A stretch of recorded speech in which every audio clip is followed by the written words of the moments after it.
This episode of Distraction is sponsored by Landmark College, offering bachelor's and associate programs, short-term and summer programs for students who learn differently. Learn more at lcdistraction.org. Landmark College, the college of choice for students who learn differently. Well, we now know that if you do the right things, you can bring out the potential. So I want to encourage every parent to be that kind of warrior parent. Take initiative, find your child's potential, and change their lives. Hello, this is Dr. Ned Hallowell, and welcome to Distraction. Today I am thrilled to be joined by a very special guest and introduce you to a very special non-medication way of intervening with ADHD as well as dyslexia. This is really exciting for me personally because years ago I worked with our guest and we actually used this treatment with my son, Jack, who was about 12 at the time, and we fixed the reading problem that he had. And we also, my wife did it so she could do the exercises with Jack, and she got over her problem of driving over curbs and getting flat tires. So I've had personal experience with this program, and I'm going to allow my wonderful guest, Wynford Dore, who you'll be able to tell quickly from his accent is a Brit, and he developed the program along with his team of scientists. The program sort of went into a hiatus for a while, but now it's back and better than ever. Now it's online. You can do it at home. It's convenient and it is effective, which is the most important thing of all. So effective that Wynford offers a money-back guarantee, which you don't often get. So I'm really excited to share this. I've wanted to share it ever since my son and Sue did it years ago, but it wasn't ready, and now it's ready. So it is with great pleasure that I introduce my friend and colleague and mentor, Wynford Dore. Dr. Hallowell, great to be speaking with you. Well, it's wonderful to have you. And now you have to call me Ned on the podcast. Dr. Hallowell is much too formal, but we have an outline that we're going to go through so we can stay organized and present the material we want. So, Wynford, let me just invite you to start and lead it off. I'll interrupt you from time to time with questions, but why don't you just jump in and tell us about the program? Well, I got involved with this, as many parents do, because I'd got a daughter that was suffering badly. She'd had great teachers, but wasn't learning. And so for her, after the first few years of life, we thought she was ahead and a bright girl. And when she got to school, reading was hard. In fact, learning was hard and concentration was hard. And that happened right through her school life, and she got to the end of her school life and still wasn't reading very well and still wasn't concentrating. And so for her, the prospects of life wasn't good. And she got depressed, and finally I was driving along one day and got a message to say she'd attempted to take her life. Well, I'm a businessman, so I was on the outside.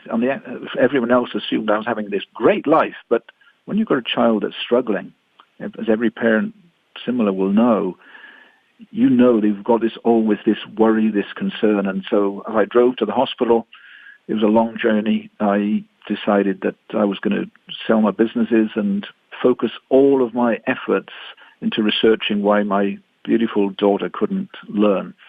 And that's what I've done. So when I got to the hospital, God was gracious and he let her live, and today she's alive and happy, and that's amazing. But it changed my life from that moment onwards. I've dedicated my life to researching and working with some amazing professors to find out why wasn't Susie learning and what can we do about it. And my journey from then has just been an amazing journey. Even meeting people like you, Ned, has just been part of just an amazing patchwork quilt or pieces of jigsaw, if you like, which have come together, and we've now got a very clear picture that's very different to what most people believe about those children that struggle. Well, tell us about it. Well, what you try and persuade people is that these children have potential. Yes. And that's exactly where I have got. So when people when people talk about their child as having reading difficulties or attention difficulties or writing difficulties, or maybe it's verbal fluency, maybe they can't speak very easily, or maybe they've got poor social skills, what I came to realize were those are all skills. So the normal reaction is these children are slow, they're not very intelligent, they're not doing very well in their schoolwork. But what I see, whenever I hear any of those skill deficits, I see a big, big flashing light saying, this child has got huge potential. And if you go about it the right way, you can find that potential.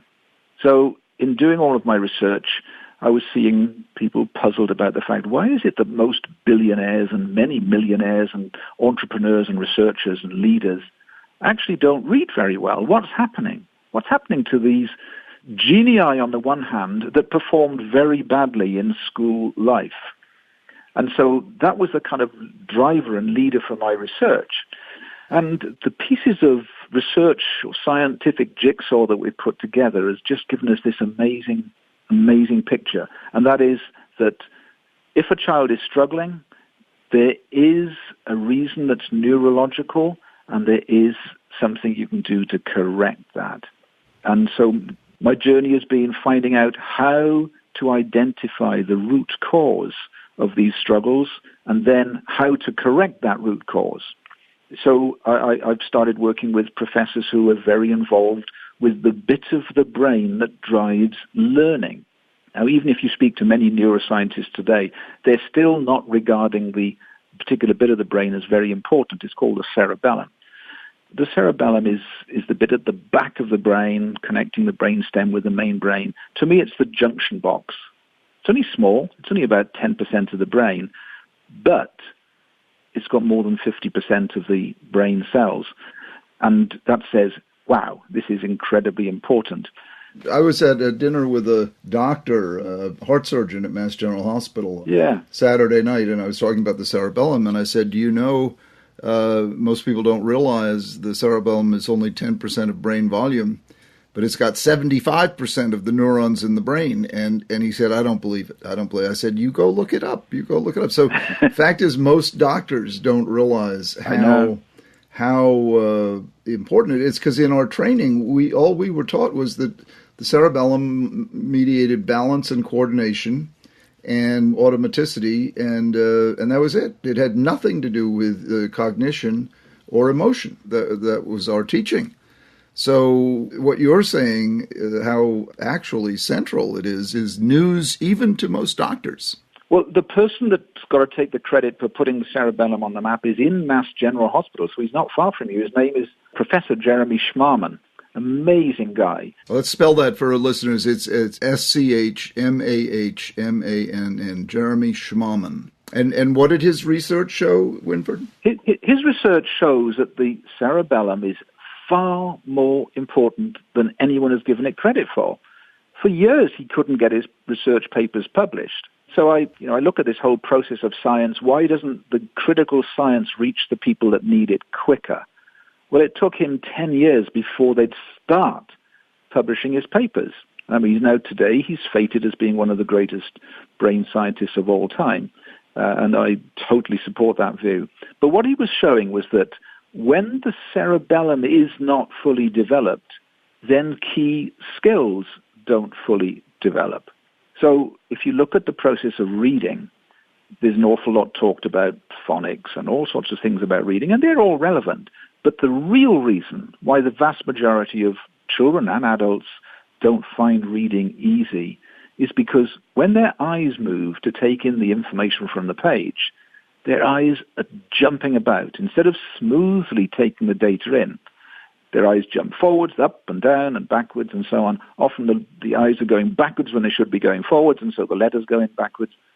So the poor child trying to read is having to unscramble a huge amount of letters and words, and it's hard work for them. It's nothing to do with their level of intelligence. So this assumption that can't read, must be not very bright, is totally wrong. In fact, it's often the opposite. And of course, the root cause is the cerebellum. So when in my research, I started working on my daughter Susie's reading difficulties. She was diagnosed as dyslexic, I started looking at reading difficulties and found, oh, wow, cerebellum's involved. And we started working on how can we develop the cerebellum so that it does its job and complete the process of automatizing the skill of moving her eyes so she could read easily. Well, we did that, and it didn't take us long. We had to do a lot of stimulation and create exercises that stimulated the cerebellum. But then we had the first of many shocks, and that was we discovered that her listening skills improved as well, and her social skills improved as well. In fact, we found that a whole range of skills that had been holding her back now was starting to become normal. I want to make sure people are following you. Simply by doing exercises, physical exercises, like standing on a wobble board or standing on one leg with your eyes closed, exercises that stimulate the cerebellum. Schmann's research has shown there are rich connections from the cerebellum to the frontal lobes, the parts of the brain that have to do with the symptoms we're talking about. Exactly right. And when human babies are born, the cerebellum is undeveloped, so that it takes a year or two before they start walking and talking and socializing and so on. When I watch animals, I live next door to a farm, so I watch these lambs being born. Within a day, they're walking and jumping and playing with each other. Their cerebellum is born highly developed. So the crucial skills that humans need take typically 2 to 3 years before they start to develop in any shape or form where a child can be natural and normal. And for some reason, children bypass some of the development. So, for instance, in my daughter's case, and this is quite a common one, my daughter bypassed some of her crawling. And when you bypass crawling, you bypass some of the development of the cerebellum. So the very computer programmer that should be creating the program for fundamental skills is not capable of doing it. And those skills hit a glass ceiling in development. And however hard you try, however hard the teacher tries, however much my daughter Susie practiced, she never made those skills fully automatic. So they hampered her right through to her late teens. In fact, it was in her early 20s before we reached her and found a way of developing the cerebellum so that naturally created all of these fundamental learning skills that she needed so that she could start to have a more normal life. So I'm a big fan of the cerebellum and eternally grateful to Professor Schmann for showing the connection. And in fact, there's a syndrome in neurology now called Schmann syndrome, which you develop when there's damage to the cerebellum, either from a tumor being removed or trauma. And Schmann syndrome, resulting from damage to the cerebellum, looks a lot like ADHD. So, once again, we see the connection between the cerebellum and the symptoms of ADHD as well as dyslexia.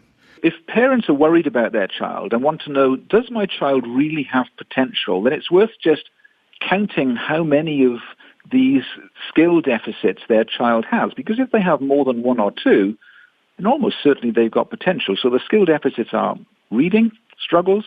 They don't find it easy. They don't pick up a book and read for pleasure. They often have to reread it. That's one. If writing is also a problem, so they can have plenty of thoughts, but getting them down in writing is a struggle. If they find spelling a struggle, if they hold their pen in a strange way, if their focus or attention is difficult, if sometimes their verbal fluency is affected, in other words, they don't find it easy to get their thoughts out, if their social skills are impaired, they won't have all of those symptoms, but if they have some of them, it's more than one or two of them, then the chances are high that it's the cerebellum is responsible. And you've probably got a child that's far brighter than anyone has realized, far brighter than the teacher. Often the mum actually has a hunch, and the mum's hunch is usually right. They see a degree of maturity in the child that doesn't show in their schoolwork and so on. So there, to me, that's a simple checklist. But if it is the cerebellum, then there's another way of confirming this. If you've got those symptoms, or got more than one or two of them, and then you discover that your child actually does have low confidence or poor emotional control, they get frustrated, they go into overload too easy, or if they've got a poor organization, poor short-term memory, or maybe in some cases a degree of hyperactivity or impulsivity, all of those symptoms. That's low confidence, poor emotional control, poor memory, poor organization, hyperactivity or impulsivity. They won't have them all, but if they have any of those, that can be a direct consequence of those poorly developed skills I was just referring to in that earlier list. So if you've got two or more of those poor skill deficits and you've got some of the emotional and brain-related issues, all of that confirms you're looking at an issue with the cerebellum not yet being fully developed. So let's say we agree you have it and you have ADHD or dyslexia. What does your program entail? What does someone do if they want to do the exercises and stimulate their cerebellum? Well, the cerebellum is stimulated by the vestibular system, which is our balance organ. So if you look at what happens when a child is developing the cerebellum, they're crawling, they're rolling, they're climbing, they're doing all of that sort of stuff. Their balance organs are being hugely stimulated, and the more you stimulate your balance organ, your vestibular system, the more the cerebellum is stimulated. In fact, it increases the plasticity of the whole brain because it's readying the brain to learn new skills. And it's worth pointing out that this is a huge contrast with, say, brain training games, because brain training games, you're just using your mouse or the keyboard. There is no stimulation to your balance. So brain training games are effective for improving the circuits that exist, but what it doesn't do is develop new circuits. So the whole of our program to help children is based upon exercising their balance organs. And if you do that in a way that stimulates the cerebellum, and then you give exercises that challenge the cerebellum, then you're going to be increasing the development of the cerebellum itself. So our program is all exercise-based. Because everybody's brain is totally unique and different, it has to be a unique program, which gives us a challenge. We've got to find a way of, using artificial intelligence, create a program for every individual.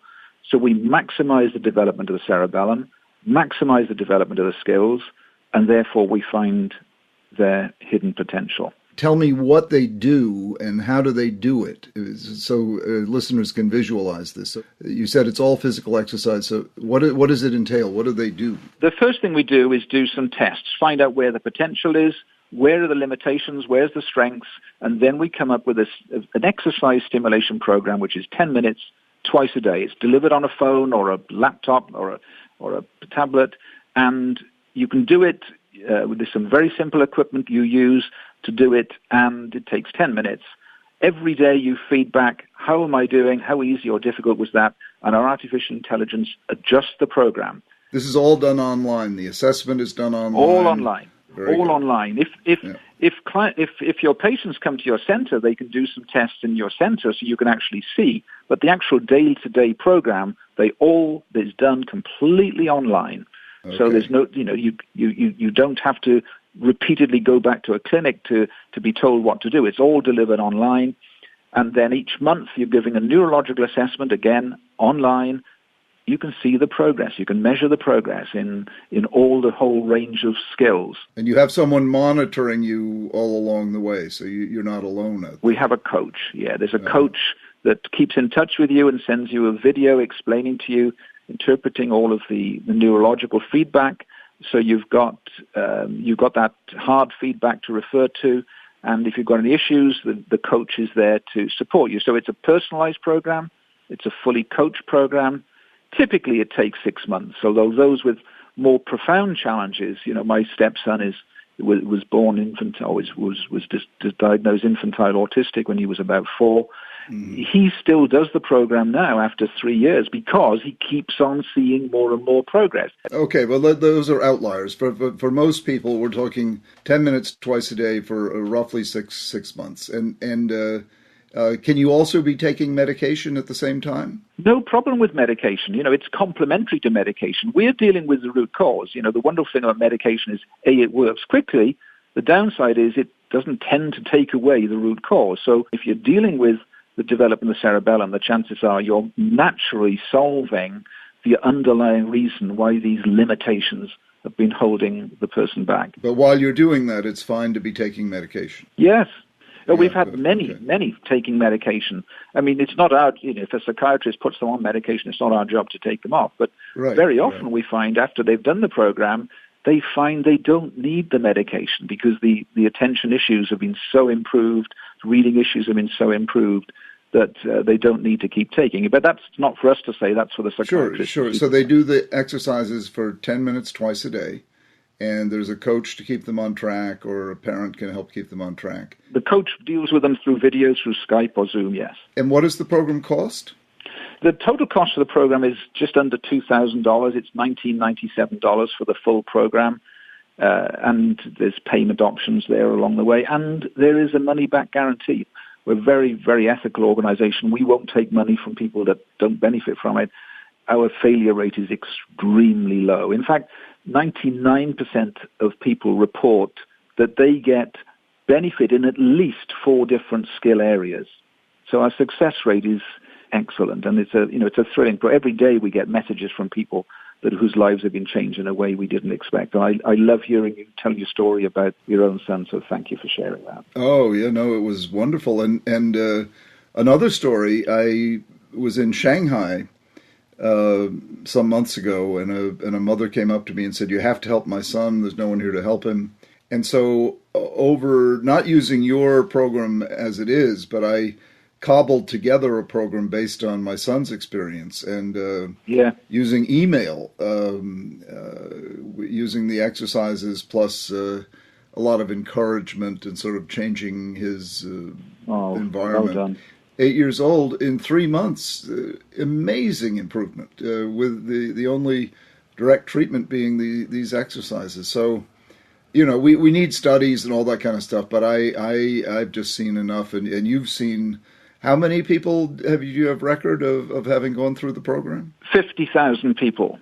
And wow. we collected the research data on all those people to make sure that it was working. And of course, as time goes on, we get more research data, so we're always improving the program all the time. But one thing that's really important to understand is it's only the warrior parents that do this. And I'm sure most of your followers... The what parents did you say? Warrior parents. The kind of folk that follow you, Ned, are warriors. Warrior or warrior? Well, they go from warrior to warrior. Warrior. Okay, so warrior, like a fighter, like a warrior. Fighter. Okay, I thought you said warrior at first, and I didn't.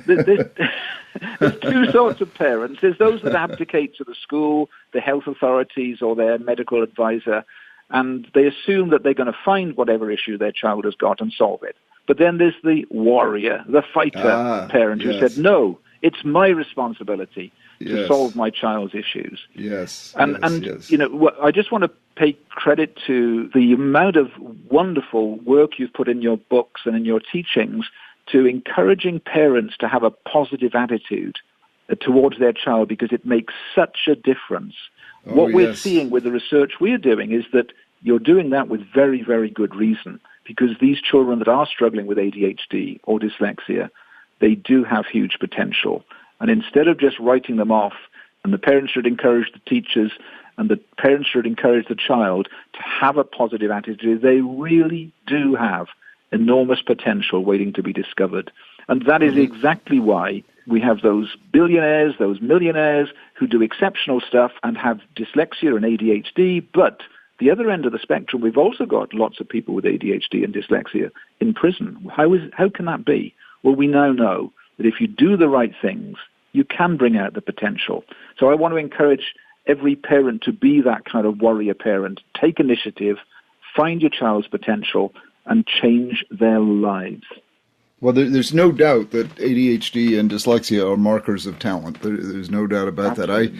I tell people I don't treat disabilities. I help people unwrap their gifts. And how wonderful. And the sky's the limit. But as you say, if you don't, then the outcome can be very negative. The halls of the addicted and the prisons and the unemployed are full of people with these conditions. So it's high-stakes poker, and you want to take it seriously. And your program is just a wonderful example of one way to unwrap the gift that does not use medication. Yeah. To learn more, go to distraction.zingperformance.com. You'll get more information, and if you want to sign up, you can do it there, and then you'll get paired up with a coach. And if you're near one of my offices in Sudbury, Mass. Or New York City, you can come and have a personal session that would add in the element of eye tracking assessment, which we can't do online. But it's not essential if you live far away. I'm excited about this. I've seen it work.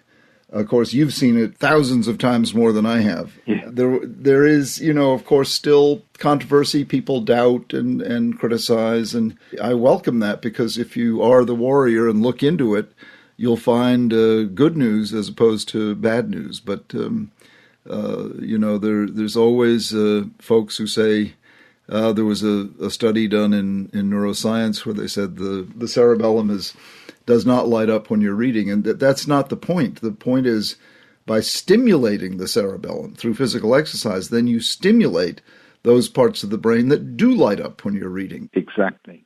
So that article, which was sort of aiming to debunk what you're saying, they got it wrong. It didn't really understand what was going on. Exactly. The article actually confirms what we are doing. And we haven't got time to go into it now. But right. When I look at what's happened to Professor Schmarman and his work, already a generation has been lost that needn't have been lost. Mm-hmm. I can't thank you enough, Ned, that you're working so hard to get hope and help to the myriads of people that are held back by ADHD. Let's take that gamble out of it.